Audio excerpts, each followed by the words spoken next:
संत रामपाल जी महाराज एक ऐसे महान संत जिन्होंने अपनी सतभक्ति, तत्व ज्ञान, करुणा और सेवा के बल पर समाज में नई मिसाल कायम की है। संत रामपाल जी महाराज की अगुवाई में उनके सभी सतलोक आश्रमों से समाज कल्याण के अद्भुत कार्यों ने समाज को सुनहरे भविष्य की एक नई उम्मीद दिखाई है। संत रामपाल जी महाराज से नाम दीक्षा लेने के बाद लाखों लोगों की लाइलाज बीमारियां जैसे कैंसर, एड्स आदि ठीक हुई। संत जी के ज्ञान से प्रेरित होकर उनके अनुयायियों ने लाखों यूनिट रक्तदान किया। संत जी ने लाखों बहन बेटियों का दहेज मुक्त विवाह करवाया।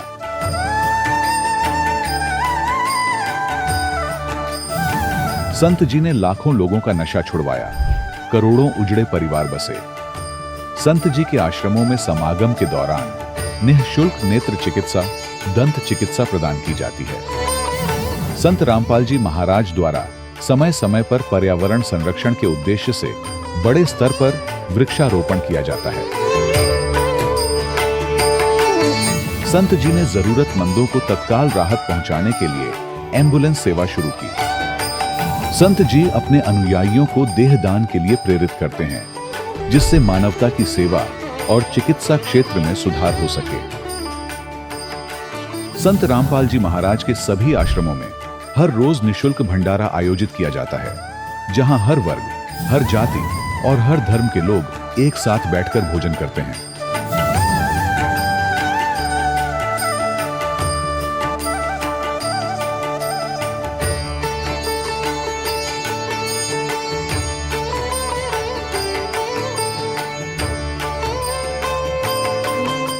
संत रामपाल जी महाराज की अन्नपूर्णा मुहिम ने गरीब और बेसहारा लोगों के जीवन में एक नई ऊर्जा और उम्मीद को जन्म दिया है।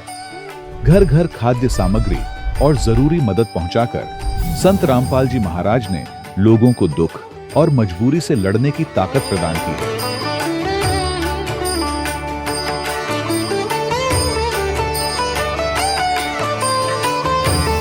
संत रामपाल जी महाराज द्वारा गरीब लोगों के लिए घर बनवाने का अद्भुत कार्य एक ऐसी मिसाल कायम कर रहा है जो सदियों सदियों संत जी की उदारता और दया भावना के तौर पर जाना जाएगा।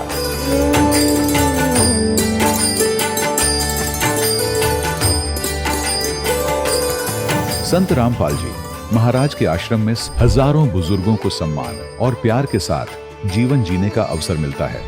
उनके खाने, रहने और स्वास्थ्य की पूरी जिम्मेदारी संत रामपाल जी महाराज उठाते हैं।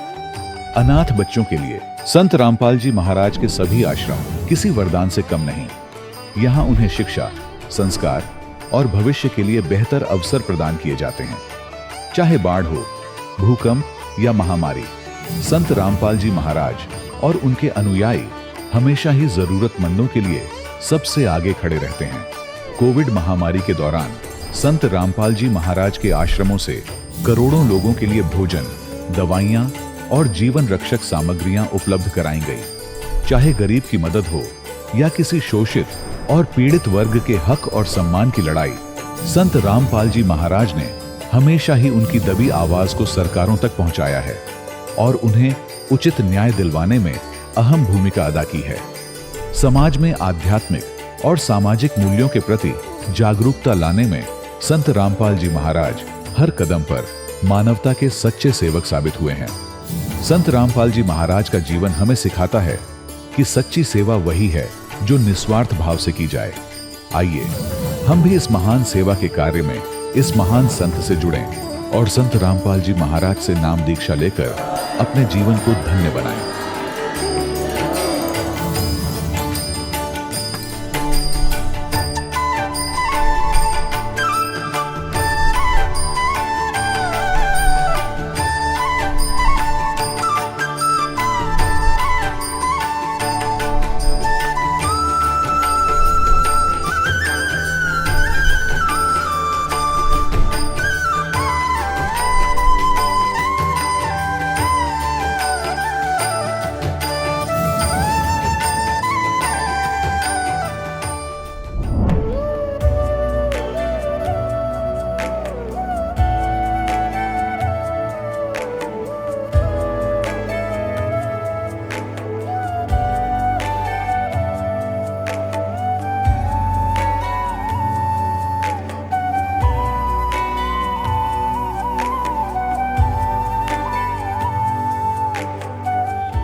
पवित्र श्रीमद् भागवत गीता, पवित्र चारों वेद, पवित्र कुरान शरीफ, पवित्र बाइबल, पवित्र गुरु ग्रंथ साहिब, पवित्र कबीर साहिब की वाणी में छुपे हुए गूढ़ रहस्य अर्थात तत्व को जानने के लिए कृपया अवश्य सुनिए जगत गुरु तत्वदर्शी संत रामपाल जी महाराज के मंगल प्रवचन। सत साहिब दर्शकों, जब एक आम इंसान अपने जीवन में सुख और शांति की तलाश में सभी देवी देवताओं की भक्ति करता है, व्रत उपवास और तमाम तरह की साधनाएं अपनाता है और फिर भी उसे न शारीरिक सुख मिलता है न मानसिक शांति, तब उसका ईश्वर के प्रति विश्वास डगमगाने लगता है।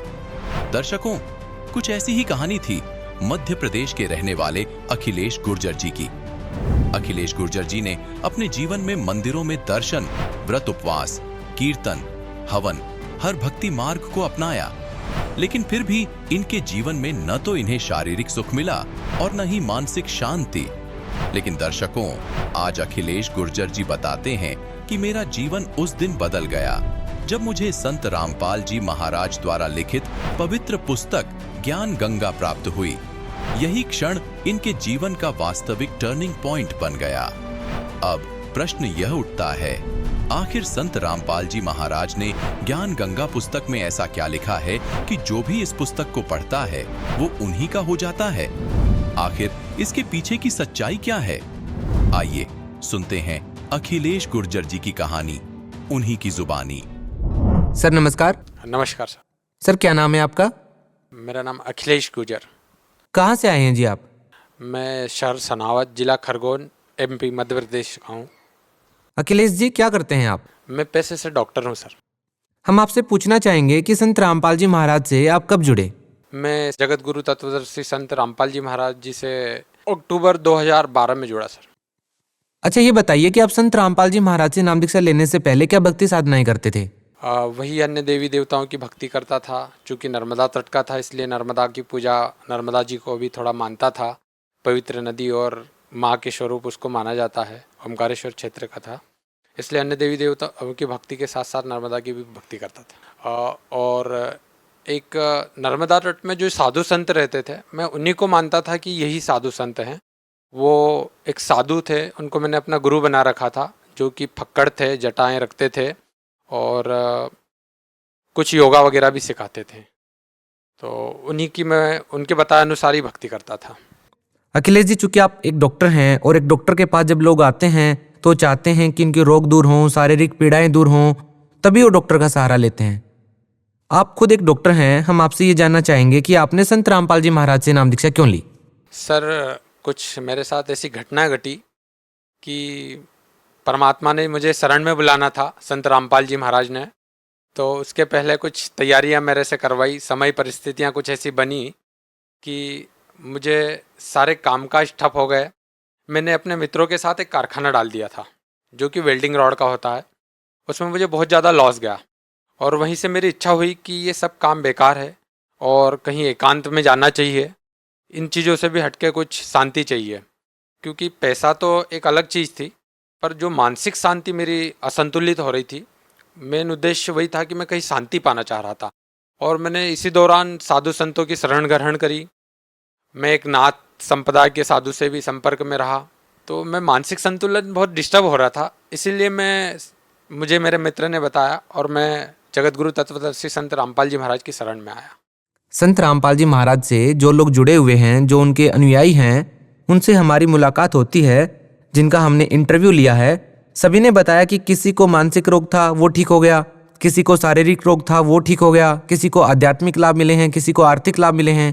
हम आपसे जानना चाहेंगे अखिलेश जी, चूंकि आप एक डॉक्टर हैं, तो संत रामपाल जी महाराज से नाम दीक्षा लेने के बाद आपको क्या फायदा मिला, आपको क्या लाभ मिला?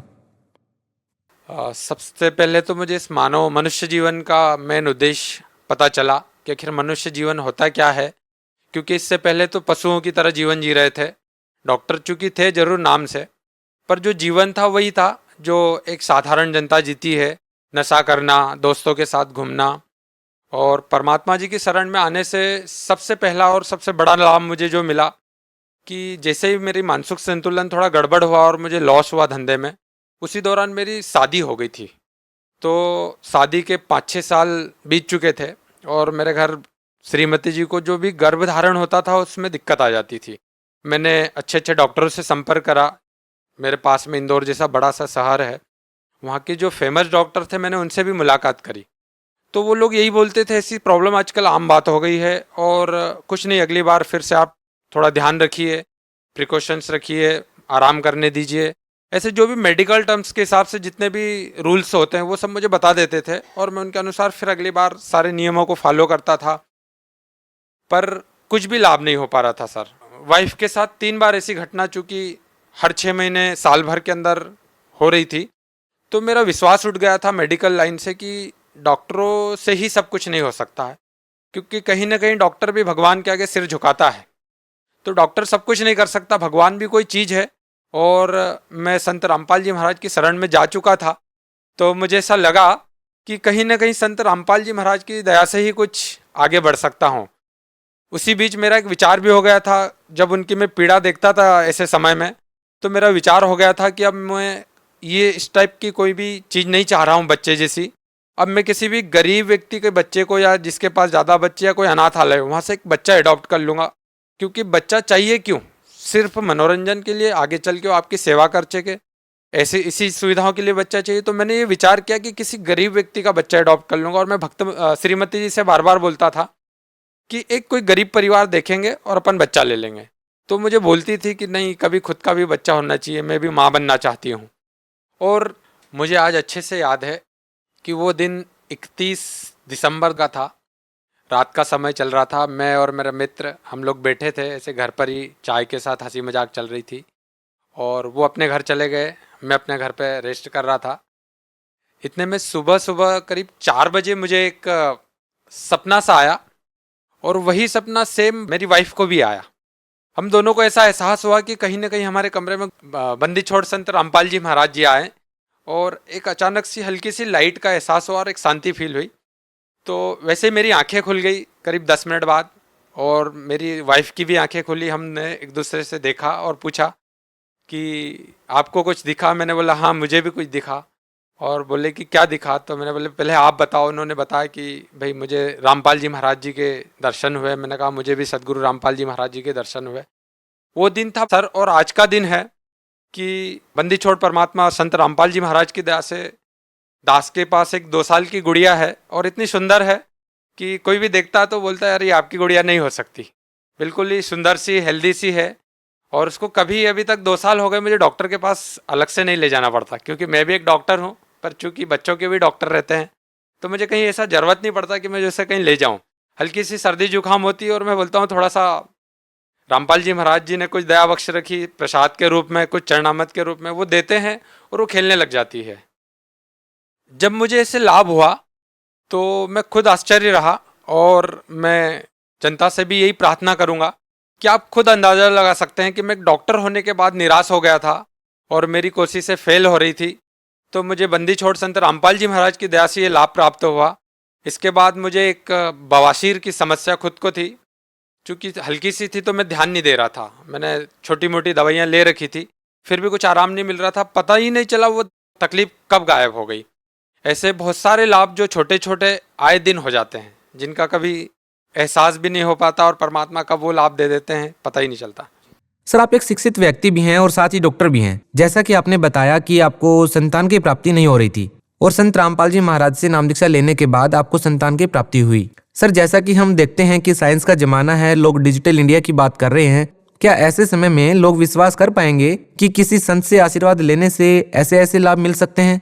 जो राहत डॉक्टरों से नहीं मिल रही थी वो एक संत के आशीर्वाद मात्र से कैसे मिल सकती है? क्योंकि आप एक डॉक्टर हैं, आप इस बारे में बेहतर बता पाएंगे। क्या कहना चाहेंगे आप? सर, आज जो मॉडर्न युग है, जो साइंस का ज़माना चल रहा है और जो डिजिटल इंडिया की हम बात कर रहे हैं, यहाँ पर मैं ये कहना चाहूँगा कि अध्यात्म एक ऐसी चीज़ है जहाँ साइंस खत्म होता है, स्टॉप होता है, जहाँ सारी सीमाएं खत्म हो जाती है साइंस की, वहाँ से अध्यात्म की शुरुआत होती है। क्योंकि जब मैंने संत रामपाल जी महाराज जी का ज्ञान सुना, पढ़ा और जाना, जब मुझे ये एहसास हुआ कि अध्यात्म क्या चीज़ है और ये समझ में आया कि ये क्यों करना चाहिए, हमें मानव जीवन के क्या उद्देश्य है और कैसे करना चाहिए, मानव जीवन क्यों जीना चाहिए, क्या इसके उद्देश्य, मूल उद्देश्य है। सर, सबसे ज्यादा संत रामपाल जी महाराज को इस बात को लेकर के प्रसिद्धि मिली है कि जो भी संत रामपाल जी महाराज से नाम दीक्षा लेता है वो नशा छोड़ देता है। सर, आपका क्या अनुभव है इस बारे में?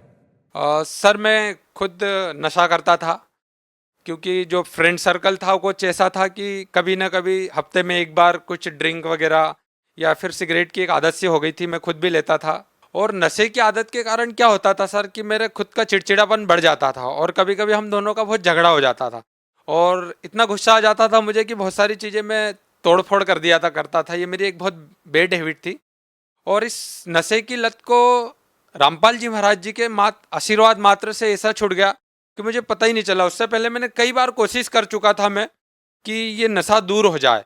मैं काफ़ी कुछ 8-8 दिन तक कोशिश करता था, ले नहीं पाता था, कसम खा लेता था कि अब नशा नहीं करूँगा। 8 दिन बाद पता चलता था कि एक ऐसी लत सी खींचती थी और चूंकि डॉक्टर होने के नाते जानता भी था कि ये एक बैड हैबिट है, इससे बहुत सारी बीमारियां पैदा होती है।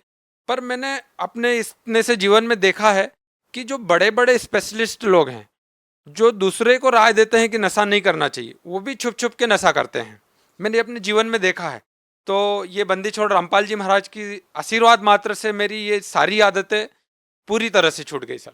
सर, भगत समाज को आप इस बारे में क्या संदेश देना चाहेंगे? मैं सारी भगत समाज से और सारे मानव समाज से एक ही प्रार्थना करना चाहूँगा कि चूंकि मैं भी खुद डॉक्टर हूँ, आप देखते हैं हॉस्पिटलों में आके या हम खुद भी देखते हैं जब ड्यूटी पे या कभी ऐसे केसेस रहते हैं तो हजारों की संख्या में लोग तड़पते रहते हैं, उनकी बीमारियों का निदान नहीं लग पाता। वो डॉक्टरों के चक्कर पे चक्कर काटते रहता, हॉस्पिटलों पे चक्कर काटते रहता है, पर उसका कोई निवारण नहीं लग पाता है। और चूंकि डॉक्टर भी खुद अपने कार्य को शुरू करने से पहले एक बार भगवान को जरूर याद करता है। वो मानता है कहीं ना कहीं कि भगवान जैसी कोई चीज़ इस दुनिया में है, मेरे से भी ऊपर, या इस दुनिया को चलाने वाली कोई शक्ति है जो हम सबसे ऊपर है।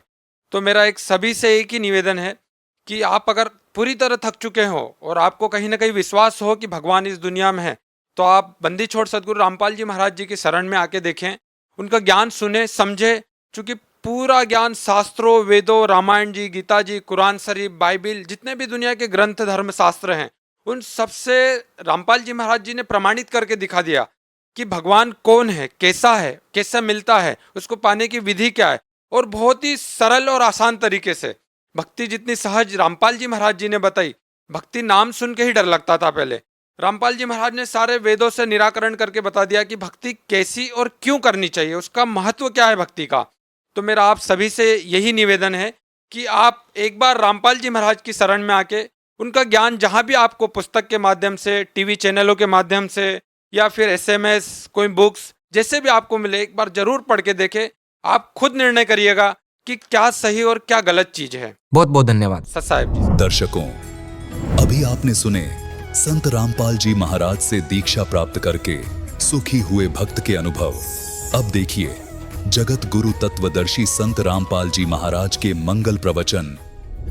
इस गंदे लोक में आप इन्हीं व्यवस्थाओं से संतुष्ट हैं तो आपका भूल लाग रही है। उस भूल को तोड़ने के लिए परमात्मा आते हैं या अपना कोई दास भेजकर आपको सजग करते हैं कि आप अपना मूल उद्देश्य भूल चुके हो। उसके लिए याद दिलाते हैं कि जो भक्ति करते हैं उनकी भगवान मदद करते हैं।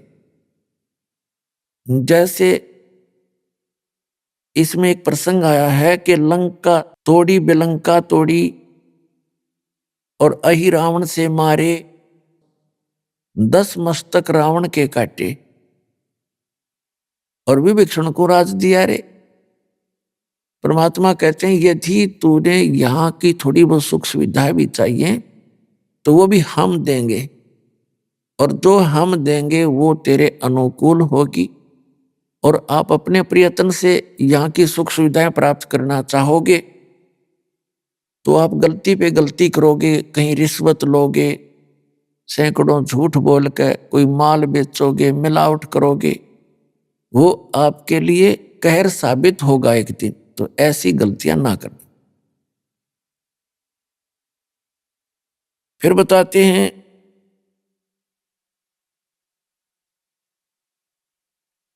एक हा हा हु नाम के 2 साधक थे।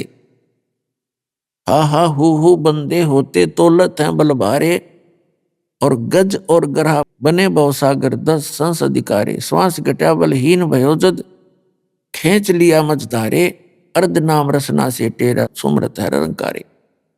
एक हा हा, एक हु, दो साधक थे तपस्वी। अब इस काल ने ऐसा जुल्म कर रखा है, पहले तो कोई भक्ति करता ही नहीं, करना चाहता ही नहीं, और करना चाहता है तो उसको मिसगाइड करके रखता है। इन दो प्राणियों के प्रेरणा हुई हम भक्ति करें, उनको नकली गुरु से मिला देता है। उन गुरुओं ने उनको बता दिया हा हा और हु को कि आप जी तपस्याएं करो, तपस्या से भगवान मिलता है। अब दोनों ने तपस्या की, उनको अभिमान हो गया आपस में कि मेरा तप तेरे से ज्यादा है। दूसरा कहता कि नहीं, मेरी तपस्या तेरे से अधिक है। तो दोनों को अपना निर्णय कराने के लिए ब्रह्मा जी के पास गए। ब्रह्मा जी से पूछा कि हमारा निर्णय करके बताओ, आप तो अंतर्यामी हैं, कि हम में से कौन से का तप ज्यादा है। ब्रह्मा जी को पता था कि तप से सिद्धियां आ जाती हैं, और ये जितने भी ऋषि मुनि थे सिद्धियां प्राप्त करके ये सर्प बन गए विषैले। इनके जरा सी भी कोई प्रतिकूल बात कर देता था उसको श्राप दे देते, और जिसका खामियाना श्री राम श्री विष्णु जी ने भी भोगना पड़ा, जिस कारण से ब्रह्मा जी ने अपने सिर से बला टाल दी और कहा भी मैंने ना इतना कोई तुम्हारे जैसा जितना तप किया, और मुझे तो यह सृष्टि के कार्य में बहुत व्यस्त रहना पड़ता है, आप श्री विष्णु जी के पास जाओ। वो विष्णु जी के पास आ गए। विष्णु जी से भी यही प्रार्थना करी, विष्णु जी के भी यही मन में शंका आई कि यदि मैंने, जैसे ब्रह्मा जी ने भी ये सोचा था, यदि मैंने एक व्यक्ति को कह दिया, एक को तो कहना पड़ेगा तेरा ज्यादा तेरा कम है, तो जिसको भी कम बता दिया वो श्राप दे देगा, वो डर गया, इसलिए अपने सिर से बला टाल दी। विष्णु जी के मन में भी ये शंका हुई कि यदि मैं एक को कहूंगा तेरी तपस्या ज्यादा है इसकी कम है, तो कम जिसकी बताऊंगा वो श्राप देगा। तो इस संकट को भगवान विष्णु जी ने भी मोल लेना उचित नहीं समझा। उन्होंने कहा भी देखो मैं तो व्यवस्था में लगा रहता हूं, पालन पोषण का कार्य, होम डिपार्टमेंट है मेरे पास, आप जाओ भगवान शंकर जी के पास, वो ज्यादा तप वप करते, वही आपका फैसला कर सकते। तो वो गए भगवान शिव जी के पास। अब भगवान शिव जी ने भी सोचा भी ये एक को तो कहना पड़ेगा तेरी कम है इसकी ज्यादा है, तो ये हैं सर्प डस देंगे। उन्होंने भी अपने सिर से बला टाल दी कि अभी एक मतंग नाम के ऋषि हैं पृथ्वी पे, वर्तमान में वही बता सकते हैं, वो बड़े साधक हैं, बड़े तपस्वी हैं, आप वहां जाइए। तो दोनों आगे मतंग ऋषि के आश्रम की तरफ जा रहे थे। मतंग ऋषि जो थे बड़े डिल डोल, बड़े तगड़े, भारा शरीर था उनका। तो उन्होंने, ये मन बड़ा बदमाश है, कबीर साहब कहते हैं मन के मते ना चालिए, मन है पक्का दूध, और ले डूबे दरिया में और फिर जा हाथ छूटे, उल्टे काम करवा के फंसवा के फिर आप निकल जाता है। तो उन्होंने दोनों ने देखा उस महापुरुष को। मतंग ऋषि पूछा कहाँ है, कि वो सामने बैठे, तगड़े थे, डुल डुल। एक ने तो मन में सोचा कि बड़ा हाथी सा बैठा भाई, दूसरे ने सोच लिया अच्छा मगरमच्छ शायद महात्मा। तो उन्होंने मतंग ऋषि के पास आकर के कहा, मतंग ऋषि के पास एक सिद्धि थी जो मन की वृत्ति बता देती थी, इसने क्या सोच रखा है। तो मतंग ऋषि से उन्होंने प्रश्न किया कि महाराज हम में से कौन से की तपस्या ज्यादा है, कौन शक्तिशाली है, आप निर्णय करो। मैं कहता हूं मेरी तपस्या ज्यादा, ये कहता है मेरी ज्यादा। मतंग ऋषि ने कहा कि जो तुम्हारे मन में तुमने सोच के आए हो उसी से फैसला होगा। तो हमने क्या सोचा भगवान, आपने ये सोचा था कि मतंग ऋषि बड़ा हाथी सा पड़ा है, तो और आपने सोचा था ये मगरमच्छ जैसा है। आप मगरमच्छ बनो, आप हाथी बनो, अपना फैसला आप करो। तो दोनों का शरीर छूट गया, मृत्यु होगी। एक ने हाथी के यहाँ जन्म हुआ, दूसरे का मगरमच्छ से जन्म। फिर कहते हैं हाथी जब जवान हुआ और जल पीने के लिए दरिया पर पहुंचा, सरोवर पर। मगरमच्छ ने उसका पैर पकड़ लिया पूरब के संस्कार से। अपने आत्माओं, पहले मगरमच्छ ने हाथी को अंदर खींचना चाहा, हाथी मगरमच्छ को बाहर खींच लाया, फिर कभी वो अंदर खींच ले जाए, कभी वो बाहर खींच ले। सारा दिन ऐसे उनकी रिहर्सल चले और शाम को मगरमच्छ उसका पैर छोड़ दे कि कल आना, कल आऊंगा। अगले दिन फिर वो ऐसे ही चलते रहे। कहते हैं 10,000 वर्ष से भी अधिक समय तक वो आपस में ऐसे ही लड़ते रहे, ये रिहर्सल करते रहे। क्या हुआ कि जो हाथी के साथी थे वो उसके लिए दूर दूर से घास तोड़ के लाएं, कीड़े तोड़ तोड़ के लाएं, उसको खिलाएं रात को, और सुबह फिर पहलवान की तरह हाथ मिलवा दें उनका। तो ऐसे आसपास का जो चारा था वो खत्म हो गया, और मगरमच्छ के वहां उपलब्ध मछलियां काफी रहती थी, वो अपना वहां से छका रहता था। तो बलहीन हो गया हाथी और मगरमच्छ ने वो खींच लिया और इतना गहरे पानी में ले गया कि सूंड का थोड़ा सा हिस्सा शेष था जहां से हाथी श्वास लेता है। उसकी नाक बहुत लंबी होती है, 5-7-10 फुट की, तो सारा खींच लिया। सूंड ऊपर रखा हुआ था। जब उसने देखा कि अब सूंड में भी पानी प्रवेश होगा तो मर जाएगा, अपनी ताकत भूल के परमात्मा को याद किया। थोड़ा सा राम भी पूरा नहीं कहने पाता, रा। उसी समय कहते हैं सुदर्शन चक्र आया और मगरमच्छ कह लगा, मगरमच्छ ने उसका पैर छोड़ दिया, हाथी बाहर आ गया। अब वहां भगवान प्रकट हुए श्री विष्णु रूप में और आकर कहा कि गज यानी हाथी, आप चलो स्वर्ग में। आपने मेरे को कसक के साथ याद किया, इसलिए स्वर्ग चल। तो जब मगरमच्छ ने कहा कि हे भगवान, देखो हम अपनी जिद के आधार से अभिमानवश हम एक दूसरे से लड़ रहे थे, और जब इसने आपको याद किया मैं उतनी ही कसक से सुन भी रहा था, लेकिन मानवश मैं इसको छोड़ नहीं रहा था। तब भगवान ने कहा ठीक है भाई, तुम दोनों ही चलिए, आप दोनों को ही स्वर्ग भेज देते हैं। अपने आत्माओं कहने का भाव ये है, इस कथा का निष्कर्ष ये निकलता है कि पहले तो यहां डले ढोते हैं ये साधक, फिर इनके अंदर अभिमान घर कर जाता है। परमात्मा कहते हैं सत्संग की आधी घड़ी और तप के वर्ष 1000 तो भी बराबर है नहीं, कहें कबीर विचार। अब इससे क्या निष्कर्ष निकलता है कि पहले तो ये डले ढोते हैं, फिर इनमें अभिमान हो जाता है। इन सिद्धियों के कारण एक दूसरे से प्रभु पाक जाते हैं, किसी की हानि ज्यादा कर देते हैं तो लोग उससे डरने लग जाते हैं, उसको पूजने लग जाते हैं इन ऋषियों को, और किसी को वो थोड़ा मोटा लाभ दे देते हैं अपनी पुण्य से, और उनकी अपनी बैटरी डिस्चार्ज होती जाती है और उनको थोड़ा बहुत राहत दूसरे को दे सकते हैं। दूसरा ये निष्कर्ष निकला कि तब से तो कोई बात बने नहीं, लास्ट में उन्होंने परमात्मा को कसक के साथ याद किया, तो उससे उनको जो लाभ मिला वो हजारों वर्षों के तप से भी नहीं मिला था। तो परमात्मा कहते हैं चाहे कितना ही तुम तप करो, कितनी अन्य क्रियाएं करो, यदि आपके पास भक्ति नहीं है,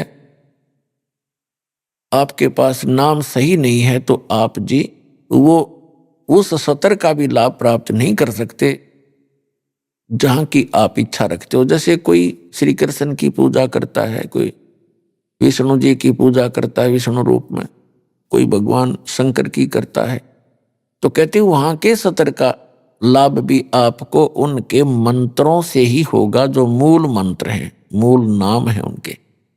यहां पर तीसरी जो बात क्लियर ये होगी आपको कि जैसे उसने रा कहा था, भगवान को याद करना चाहा था, तो इसको ररंकार धुन कहते हैं। ररंकार धुन, ररंकार जैसे ये राधा स्वामी वाले नाम देते हैं, ओंकार, ज्योत स्वरूपी ररंकार। जो ररंकार है न, पता नहीं ररंकार होता क्या है। जैसे इंसान मरते हुए भगवान को याद करता है विशेष कसक के साथ, वो ररंकार धुन है, ररंकार लौ है उसकी, वो ररंकार लगन है। जैसे हाथी ने मरते हुए रा गया था, ऐसे जो कसक के साथ मालिक याद किया जाता है, यानी उसकी कीमत अलग से होती है। तो भक्ति करने वाले के लिए संदेश है कि जब आप कोई भी नाम का जाप करें, उसको विशेष कसक के साथ करें, फॉर्मेलिटी सी ना करें। तो उस कसक के साथ लिए हुए नाम का जो लाभ है वो अत्यधिक है, उसका कंप्लीट लाभ है। तो यहां कहने का भाव ये था कि पहले तो ये डले ढोते हैं, फिर आंडी पाक जा, अभिमान हो जाता है भक्ति करके, और फिर यहीं के यहीं रह जाते हैं। तो यहां जो चौथा कंसेप्ट ये क्लियर हुआ कि जैसे कोई परमात्मा की कथा सुना रहा है कसक के साथ, और सुनने वाला भी सुन रहा है उसी भाव से, तो दोनों को वो ज्ञान लाभ प्राप्त होगा। उस ज्ञान यज्ञ का जो लाभ है दोनों को ही प्राप्त होगा। जैसे दास सत्संग करता है और आप हृदय से सुन रहे हो, तो दोनों को ही लाभ हो रहा है, दोनों को उस सत्र का लाभ मिलेगा। फिर बताते हैं कि दुर्योधन और दुशासन को द्रौपदी चीर उतारे, अंधे को कोपीन देई थी, वो बद गे अंत अपारे। भीष्म पिता और द्रोणाचार्य कर्ण से बानों मारे, महाभारत में टटीरी के रखे, वहां घंटा टूट पड़ा रे कि मन तू पावेगा अपना किया रे, भोगेगा अपना किया रे। दुर्योधन और दुशासन ने द्रौपदी के चीर उतारने का, उसको नग्न करने का प्रयत्न किया, तो उस द्रौपदी का चीर क्यों बढ़ गया? पुण्यात्माओं, आज तक जो भी आपको राम नाम की कथा सुनाई गई है, भगवान की कथाएं सुनाई गई हैं, वो इनकम्प्लीट थी, उनका कोई सिर पैर नहीं था। जैसे हमारे मन में एक शंका बनी रहती थी कि जैसे द्रौपदी जी का चीर उतारना चाहा और वो उतरा नहीं, ये कारण क्या था? हम कथा पढ़ते थे, सुनते थे, और ये भी सुनते थे भगवान ने बढ़ा दिया। भगवान ने और बहनों का क्यों नहीं बढ़ाया? कितनों की इज्जत लूटी जाती है, उस द्रौपदी का ही क्यों बढ़ाया? यहां बुद्धि कभी नहीं जाती थी, क्योंकि हम इनकम्प्लीट स्पिरिचुअल नॉलेज प्राप्त थे। तो परमेश्वर ने आके वो कंप्लीट स्पिरिचुअल नॉलेज दिया, और अब इस दास के पास उपलब्ध है जो इन सभी अधूरी कथाओं को पूरा किया जाएगा।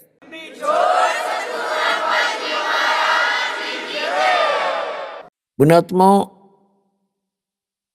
आप एक बात को याद रखना कि विश्व के जितने भी प्राणी हैं, ये सभी उस अल्लाह अकबर के, उस कबीर भगवान के, अल्लाह अकबर माने बड़े भगवान के, वो ग्रेट गॉड के, कंप्लीट गॉड के बच्चे हैं।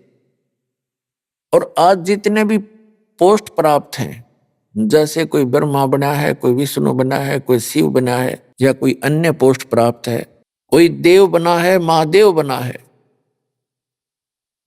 और चाहे कोई अन्य यहां पृथ्वी के ऊपर राष्ट्रपति बना है, मंत्री बना है, प्रधानमंत्री, मुख्यमंत्री बना है,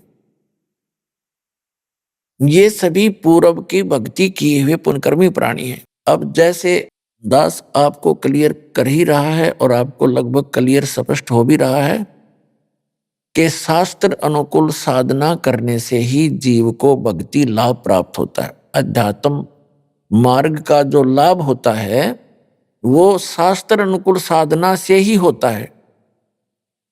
और शास्त्र अनुकूल साधना कैसे होती है? जो सदग्रंथों में विद्यमान हो, सदग्रंथों में जिसका ज्ञान हो, सदग्रंथों के आधार से जो भक्ति हो, उसको कहते हैं शास्त्र अनुकूल साधना। और सदग्रंथ कौन कौन से हैं? वर्तमान के अंदर जो सदग्रंथ हैं, पवित्र चारों वेद, पवित्र श्रीमद् भगवद गीता, ये तो हैं गॉड गिवन ग्रंथ। इसके अतिरिक्त पवित्र पुराण, ये हैं ब्रह्मा जी के द्वारा दिए गए ज्ञान में प्लस करके अपने मत जोड़ जोड़ के आगे इसके 18 भाग बना दिए पुराणों के। और महाभारत के अंदर केवल उस घटना है, वो जो महाभारत के अंदर जो पात्र हैं कौरव और पांडव और कुछ ऋषियों का ज्ञान है। तो ये ज्ञान गॉड गिवन नहीं है, ये तो इतिहास एक टाइप का।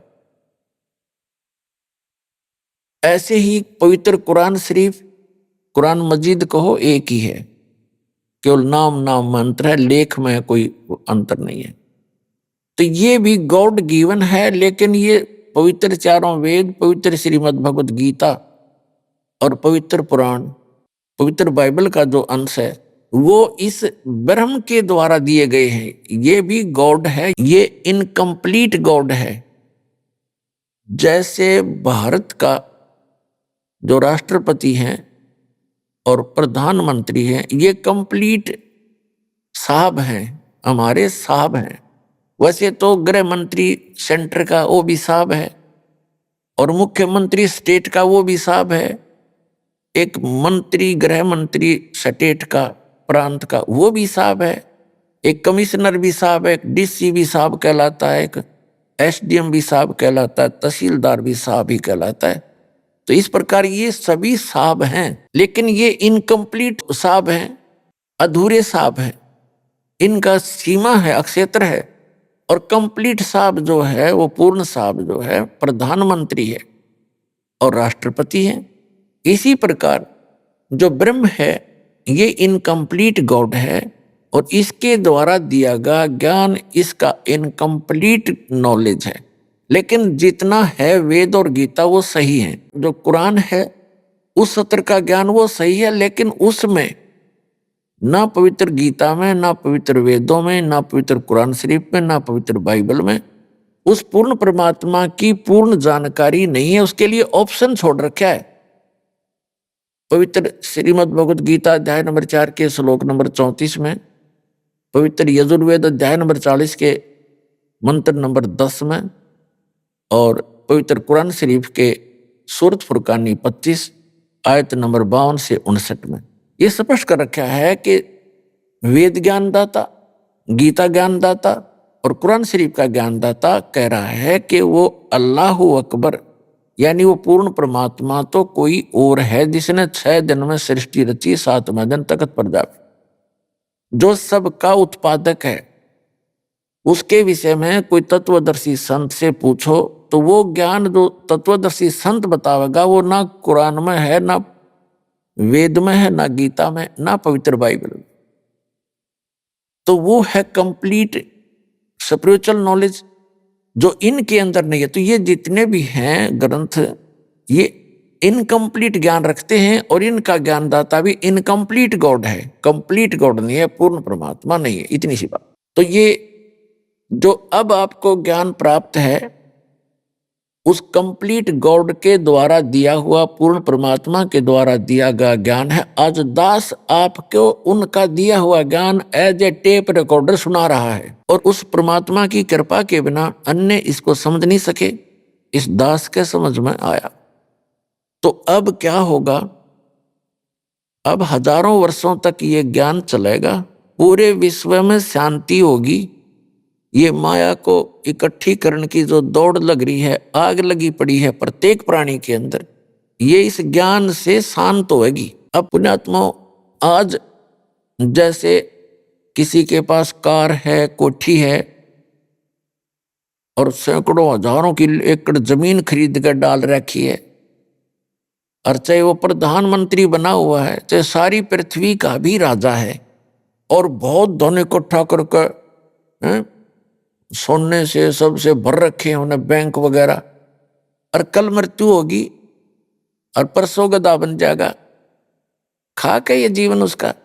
तो बिना ज्ञान के गोबर के भूंड की तरह हम गोबर इकट्ठा करते करते मर जाते हैं, पर सब्र नहीं है हमारे। तो इस ज्ञान से सब्र होगा, इस ज्ञान से आत्मा हट जाएगी इससे कि क्या कर रहा हूं मैं, करना क्या चाहिए था, कहां डले ढो रहा हूं, ऐसे अनमोल जीवन को बर्बाद कर रहा हूं। तो ये एक बार पूरे विश्व में अब शांति होगी। सभी जल रहे हैं, किसी को सब्र नहीं और कोई सुखी नहीं। अब जैसे आपको बहुत बार बताया है कि दास एक बार गोवा गया हुआ था। गोवा समुद्र के किनारे एक शहर बसा हुआ है, गोवा, वो प्रांत भी है गोवा। तो वहां सत्संग किया था हमने, और जहां सत्संग स्थल था, सत्संग के बाद घूमने के लिए हम, साथ ही समुद्र था, तट समुद्र का, वहां चले गए। वहां क्या देखा, फॉरेनर यानी विदेशी स्त्री पुरुष वहां उसके साथ साथ रेत में अपने बिछा बिछा के बस्तर या कोई वैसे लेटा हुआ था, रेत में लेटे हुए थे एक अंडरवियर में पैर के। और उनसे बात की, एक आधे भक्त ना, वो कहते आनंद आ रहा, आनंद यहाँ इनको। तो उसने बताया कि ये कह रहे हमें यहाँ आकर शांति प्राप्त होती है।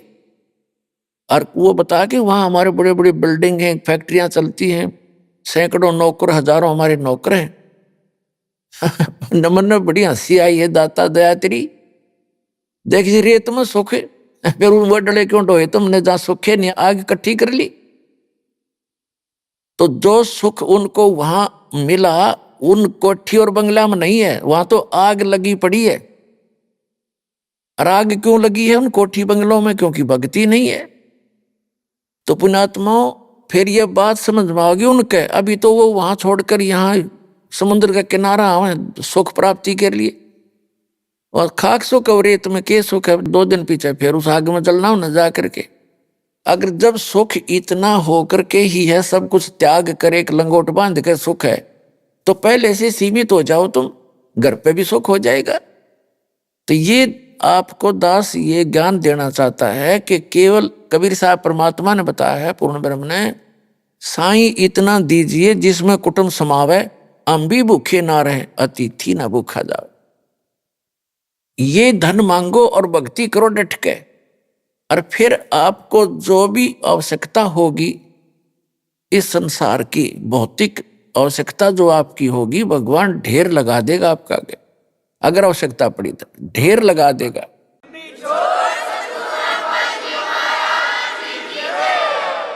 अब जो दास कंसेप्ट क्लियर करना चाहता है, तो क्या होगा कि अब हजारों वर्षों तक ये सत भक्ति, ये यथार्थ भक्ति मंत्र आप जाप करा करोगे, आप चले जाओगे फिर सतलोक में। जो लास्ट के व्यक्ति होंगे, क्योंकि प्रत्येक यहाँ काल की व्यवस्था है, समय आने पर उसमें बुराई घर करना शुरू कर देती है। 1000 वर्ष तक तो ये प्योर चलेगा, और अरबों खरबों की संख्या में भक्त मुक्त होंगे, सब सतलोक चले जाएंगे।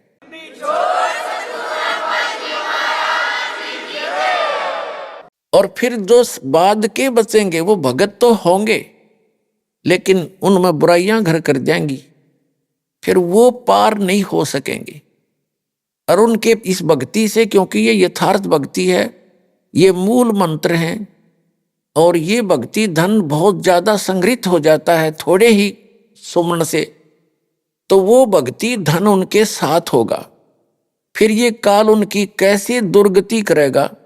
जैसे आपको प्रथम मंत्र दिया जाता है, उसमें श्री ब्रह्मा जी, विष्णु जी, शिव जी और दुर्गा जी, गणेश जी, इनकी मजदूरी दी जाती है। यह कोई पूजा नहीं है। पुण्यात्माओं, हम इस स्पिरिचुअल नॉलेज को बिल्कुल नहीं समझ पाए, हमारे को अध्यात्म ज्ञान कति नहीं था, हमने पूजा का पता नहीं। हम जैसे किसी से बैंक से लोन ले रखा है और उसका लोन हमने उतारना है, तो हम उसकी पूजा थोड़ी कर रहे हैं। शहर से देवांगे तो हम इंसान, नहीं तो फिर इंसान भी नहीं, हम करते तो नहीं निभा रहे अपना। ऐसे ही जैसे हमारा कोई बिजली का टैक्स है और हम बिजली खर्च कर रहे हैं, तो उसका बिल भरना ही है। हम जाएंगे वहां नमस्ते करते हैं, वहाँ के कैशियर से जो लेता है या अधिकारियों से मिलते हैं, उनको प्रणाम करते हैं, सभ्यता से पेश आते हैं। तो हम उनकी पूजा करने नहीं चाहते हैं, हम अपना ऋण देने जाते हैं, बल्कि टैक्स भी भरते हैं और प्रणाम भी करते हैं, क्योंकि सभ्यता यही कहती है। तो इसी प्रकार हम इन ब्रह्मा विष्णु महेश के ये जो हमारे ऊपर ऋण है, क्योंकि इनके लोक में हम रह रहे हैं, ये हमने इस मजदूरी दे देकर इनसे राहत प्राप्त करनी है, ये सिर्फ इतना काम है। और जब हम यहाँ से स्वदेश चलेंगे तो हमारे शरीर में कमल बने हुए हैं, ये बैरियर हैं आत्मा के लिए सतलोक जाने में, बाधाएं हैं। तो वो बाधाएं इन मंत्रों से क्लियर पाओगे आपकी, फिर आप पहुंचोगे त्रिकुटी पे। हमारे शरीर में कमल हैं, मूल कमल है, जैसे बैकबोन है रीढ़ की हड्डी, ये जाकर के लास्ट में गुदा के पास समाप्त होती है, और उस जहां ये एंड होता है इसका अंदर की तरफ, हमारे शरीर के अंदर की तरफ, इसके 2 उंगल ऊपर, लगभग 1 इंच ऊपर, एक कमल की शकल की, कमल के आकार की आंतड़ियां बनी हुई हैं। जैसे कमल के फूल के पत्ते होते, आंतड़ियों की ऐसी निशान से हैं। अब तो भक्ति है नहीं आपकी, तो वो ऐसे चिपके हुए हैं जैसे खाली ब्लेडर होता है। और जब भक्ति शुरू होगी तो उनके अंदर ये मंत्र से हवासी भरी जाएगी, और वो अंदर की नसें तन जाएंगी।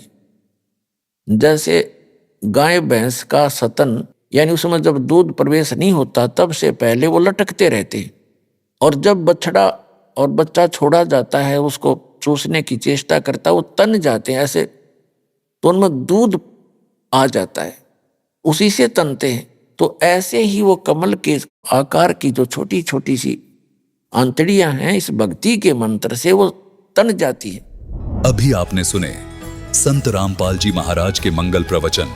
आइए अब सुनते हैं संत रामपाल जी महाराज से नाम दीक्षा लेकर सतभक्ति करके अद्भुत लाभ प्राप्त करने वाले अनुयायी के विचार।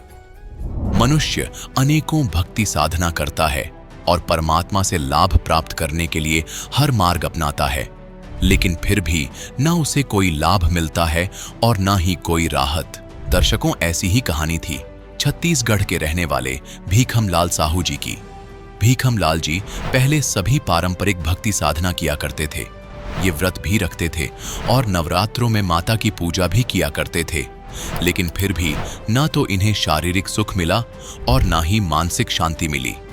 लेकिन आज भीखम लाल जी का कहना है कि जब से मैंने संत रामपाल जी महाराज की शरण ग्रहण की है, तब से मुझे ऐसे अद्वितीय लाभ मिले हैं जिनका वर्णन करने के लिए आज मेरे पास शब्द नहीं है। दर्शकों, आखिर संत रामपाल जी महाराज ने भीखम लाल जी के साथ ऐसे क्या चमत्कार कर दिए कि भीखम लाल जी संत रामपाल जी महाराज को परमात्मा मानने लगे? आइए जानते हैं इसके पीछे की सच्चाई क्या है। सुनते हैं भीखम लाल जी की कहानी, उन्हीं की जुबानी। नमस्कार सर। नमस्कार सर। सर क्या नाम है आपका? सर मेरा नाम भीखम लाल साहू। भीखम लाल जी, आप कहाँ से हैं?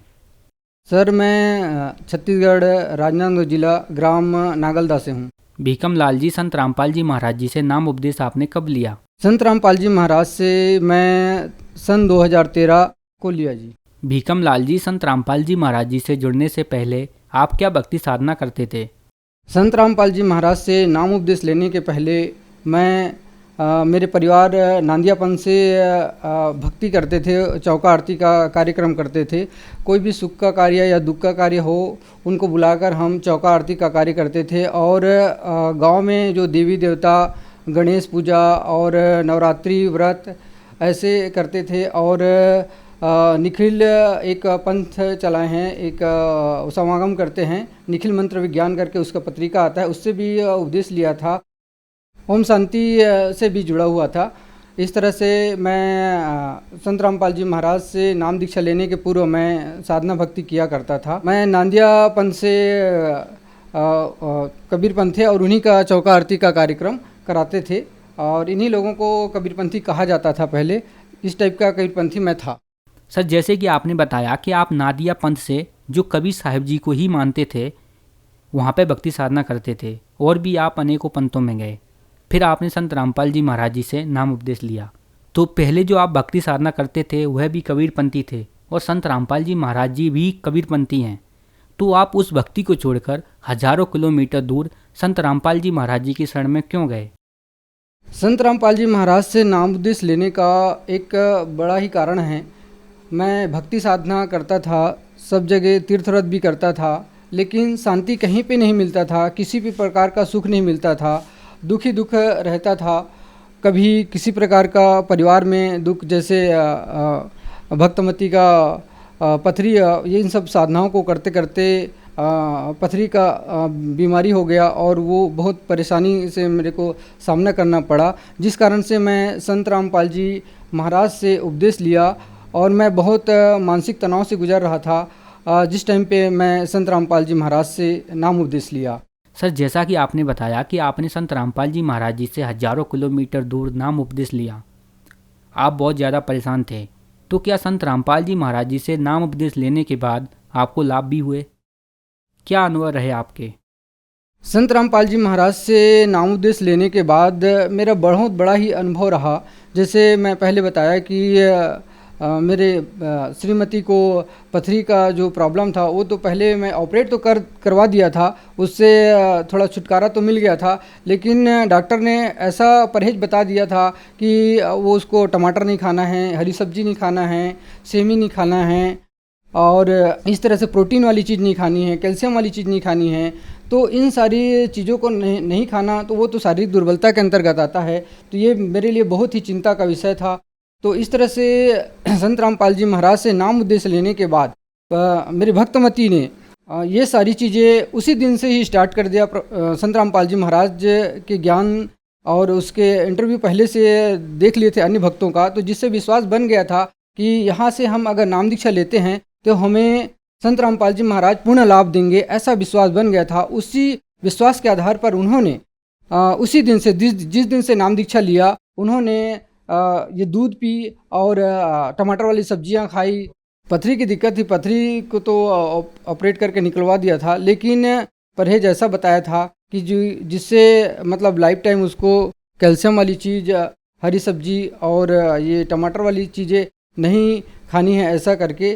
तो संत रामपाल जी महाराज से उपदेश लेने के बाद आज पूरा 10 वर्ष हो गया, पूरी कैल्शियम वाली चीज़ें, हरी सब्जी, टमाटर वाली सब्जी, सब चीज़ खाती है। किसी भी प्रकार का उनको कोई दिक्कत नहीं है, कोई भी परेशानी नहीं है और वो पथरी के नाम से हमको 1 रुपये का दवाई आज तक दोबारा लेना नहीं पड़ा। ये सबसे बड़ा लाभ मेरे को मिला। नाम दीक्षा लेने से पहले जो पथरी का ऑपरेशन कराया था, उसके बाद से उसके रीढ़ की हड्डी में ऐसा दर्द रहता था कि वो कुछ काम नहीं कर पाती थी, जिससे मुझे बहुत परेशानी होता था काम काज में। आर्थिक रूप से मैं वीक होते जा रहा था क्योंकि दवाइयों में पैसा लग जाता था।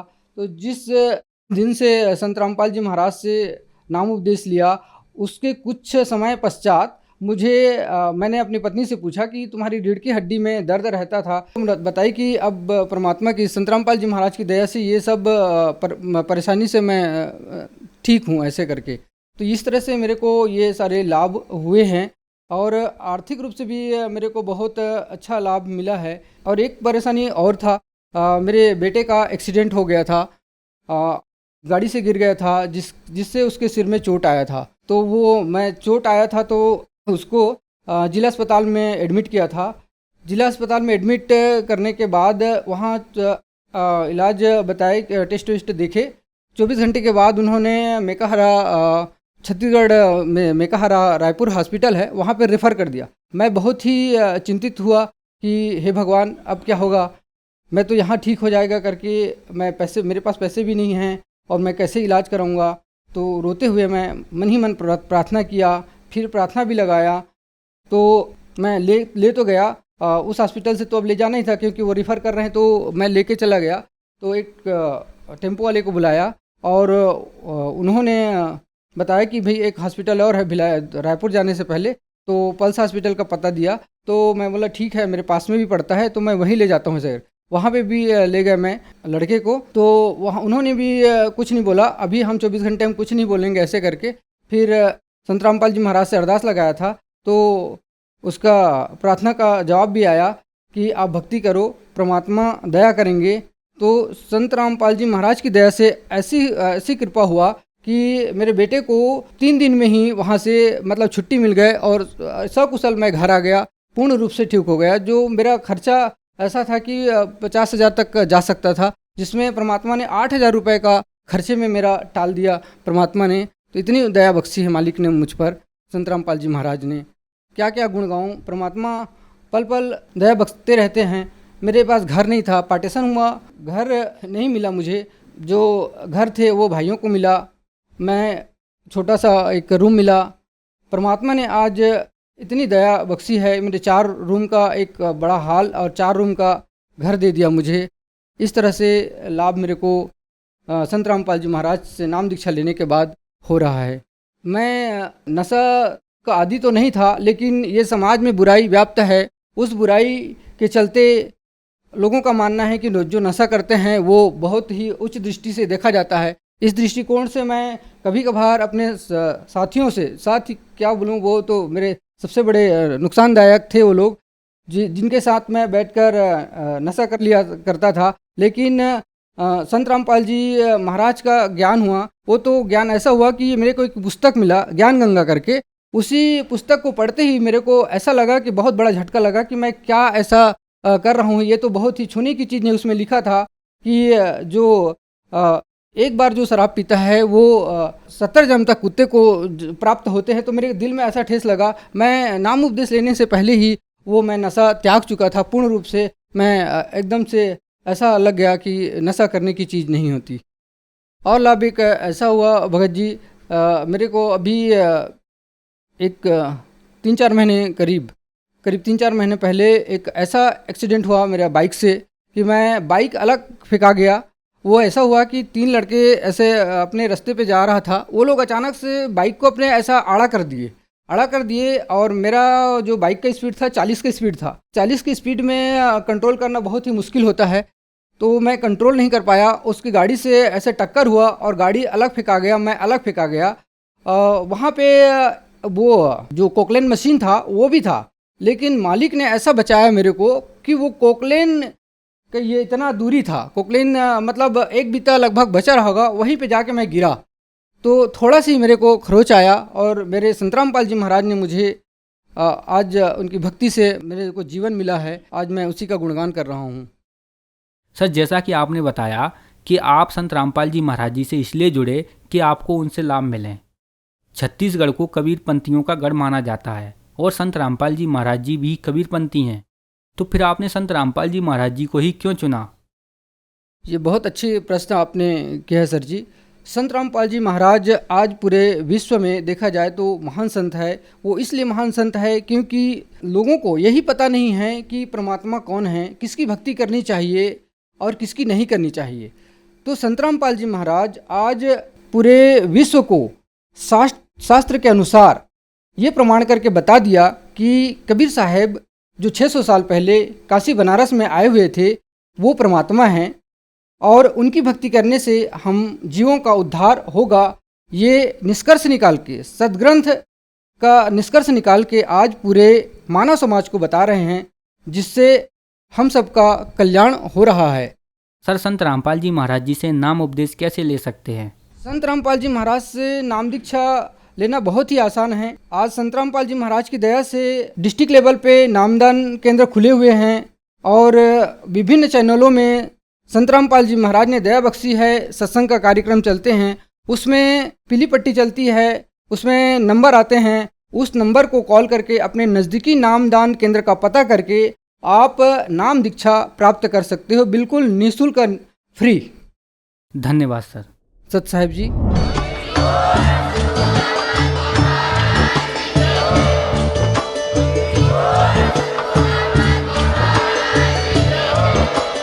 आप सुन रहे थे जगत गुरु तत्वदर्शी संत रामपाल जी महाराज जी के मंगल प्रवचन। अधिक जानकारी के लिए विजिट कीजिए हमारी वेबसाइट www.jagatgururampalji.org। संत रामपाल जी महाराज जी के शुभ आशीर्वाद से पूरे विश्व भर में 500 से भी ज्यादा नाम दीक्षा केंद्र हैं, जिन पर संत रामपाल जी महाराज जी द्वारा ऑनलाइन निःशुल्क नाम दीक्षा दी जा रही है। अपने नजदीकी नाम दीक्षा केंद्र का पता करने के लिए संपर्क करें 8222 880541।